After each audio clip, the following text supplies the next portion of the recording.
go ahead and take it away. All right. Okay. Good evening. So my name is Chok Sian. I'm one of the designers here today from Malaysia.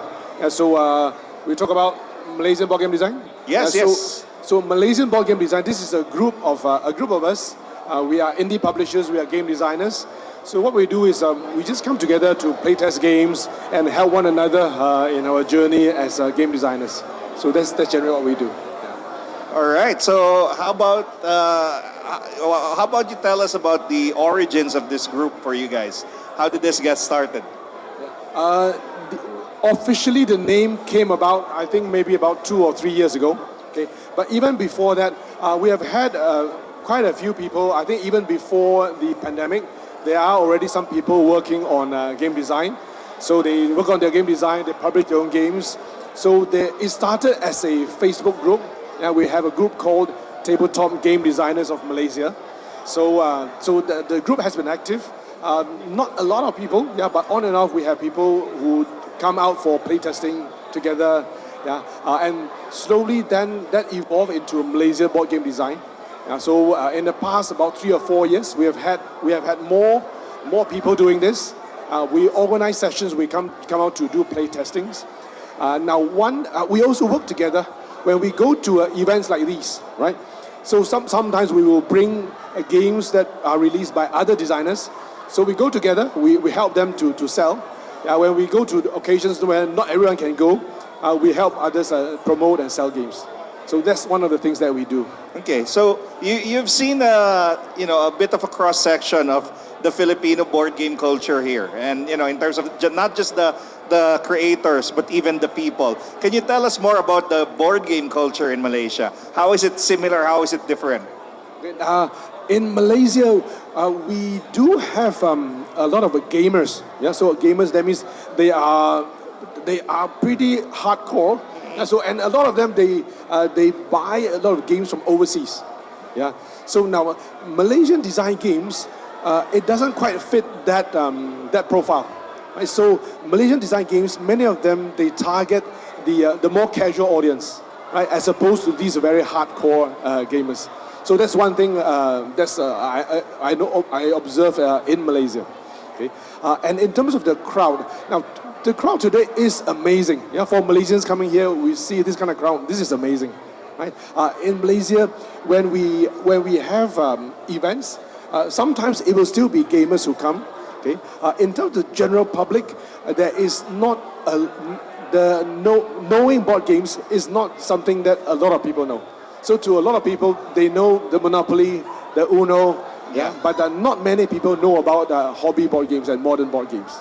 So that's the scene in Malaysia. Okay, so how about specific games you can talk about? Like, what for you is the crown jewel of Malaysian board game design? Like a few games that you want to talk about. Malaysian board game design. One particular game is doing very well in Malaysia. It's called Nasi Lemak. Okay, you can get it here. It's there. Nasi Lemak is a food in Malaysia. It's a Malaysian food. It's a simple card game. Okay, and it's doing very, very well because this is something that you can teach in 2 minutes, or probably less than 2 minutes, right? And it works for the casual crowd. In Malaysia, where we want to reach out to people, to introduce people to board games, card games, then this is the kind of game that we will introduce. Okay, so that's one of the games. All right. So how about you guys? Any of you want to ask anything of our sir speaker today? There you go. Can you talk more about Dancing Queen? So Dancing Queen, I think it's a BGG award winning. Yes. Yeah. So what is it about? Like, all right, Dancing Queen is one of my game designs. I took part in the 2021 Board Game Geek, one of the game design competitions on it, and that was the winning game for the competition. So, because of that, I released the game in Malaysia, and later it was picked up by Matago, so the French company. So there is one international edition being sold worldwide. The one I have here is the Malaysian edition. So the artwork is different, that game, the game is it's a 2-player game about going to a dance party, right? So you can sing all the cards in the game. These are some oldies, like Dancing Queen is an oldies, right? So it's about going to a party and you have a secret dance you want to do, Okay. but your opponent has one as well.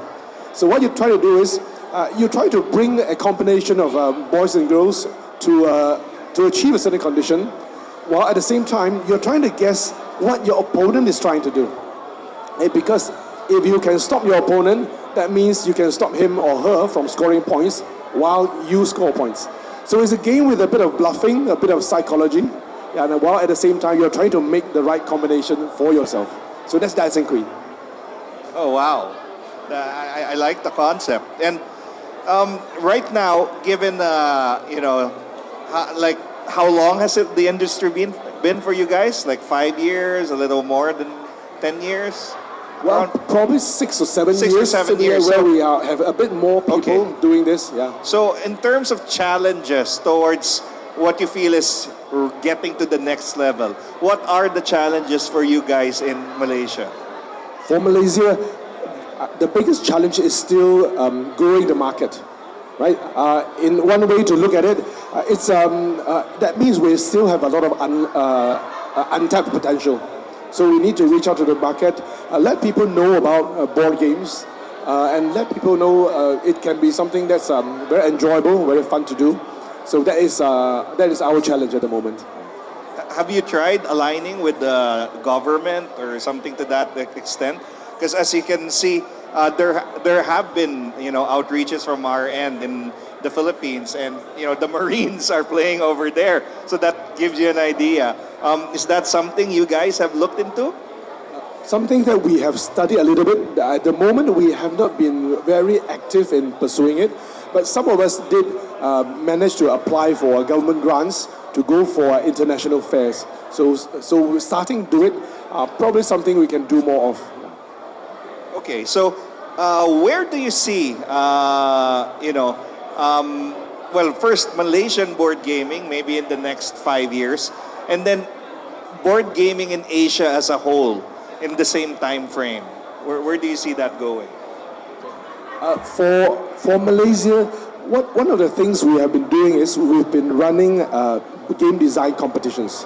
So we do that to encourage people to just try their hand at game design. And we, from the competition we had last year, we had some very impressive ideas, concepts. So that's one thing that we are doing to try to encourage more people to try it, so that we can discover more talent. Now, in terms of games being published, we do see there are more and more people also publishing their own games. Although most of us are still pretty small indie publishers, but we see a healthy growth in Malaysia. So we do have some titles. There are some titles which are picked up by international publishers being published. So we have one game called Malacca. It won an international competition. This is called the Zenobia Awards. It was a third place. And that's very encouraging. We start to see some international recognition. So I'm hopeful next 3 to 5 years we'll see more and more growth. And hopefully we make more inroads into the Malaysian market as well. All right, that sounds great.